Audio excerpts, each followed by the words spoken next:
Swiss বায়ুমান পর্যবেক্ষণকারী সংস্থা IQ এয়ারের তথ্য অনুসারে ২০২৪ সালে বিশ্বের সবচেয়ে দূষিত মহানগরের তালিকায় স্থান পায় ভারতের বার্নিহাট।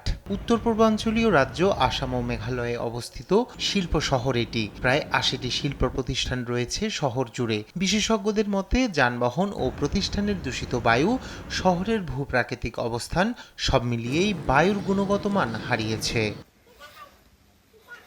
বার্নিহাটের ২ বছর বয়সী সুমাইয়া আনসারি গেল মাসে শ্বাসকষ্টজনিত সমস্যায় হাসপাতালে ভর্তি হয়।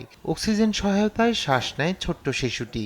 সুমাইয়ার বাবা বলেন, শহরের দূষিত বায়ুর কারণে ৯ মাস আগে শ্বাসকষ্টে আক্রান্ত হয় সুমাইয়া, যা তীব্র আকার ধারণ করেছে এখন। আইকিউ এয়ার জানায়, বার্নিহাটে বাতাসে ক্ষুদ্র কণা রয়েছে যার ব্যাস ২.৫ মাইক্রন।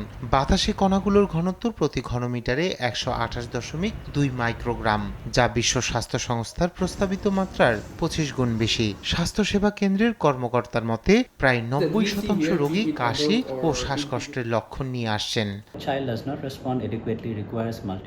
যদি কোনো শিশু পর্যাপ্ত সাড়া না দেয়, একাধিকবার হাসপাতালে ভর্তি ও অক্সিজেন সহায়তার প্রয়োজন হয়। এই ধরনের শিশুরা দীর্ঘমেয়াদী ফুসফুসের ক্ষতির ঝুঁকিতে থাকে, যা পরবর্তীতে অঙ্গহানির কারণ হতে পারে। সরকারি প্রতিবেদনে জানা যায়, এই অঞ্চলে ২০২২ সালে শ্বাসকষ্টে আক্রান্ত রোগীর সংখ্যা ছিল ২,০০০, আর ২৪ সালে তা বেড়ে দাঁড়িয়েছে ৩,০০০-এ। এছাড়াও ত্বকে ফুসকুড়ি, চোখ জ্বালার মতো সমস্যা বাড়ছে দিন দিন। কৃষকরা জানায়, খারাপ বায়ুমানের কারণে ফসলেরও ক্ষতির কথা। চারপাশের সবকিছু কালো হয়ে গেছে। আগে কাছাকাছি একটি কারখানা ছিল, কিন্তু নতুন কারখানা হওয়ার পর কিছুই চাষ করতে পারছি না, এমনকি ঘরেও থাকতে পারছি না। বার্নিহাটের দুর্দশা চোখে আঙ্গুল দিয়ে দেখিয়ে দেয়, ভারতে বায়ু দূষণ একটি বড় সমস্যা।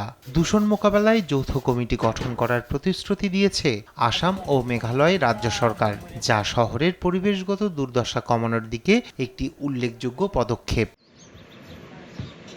নিউজ ডেস্ক, দেশ টিভি।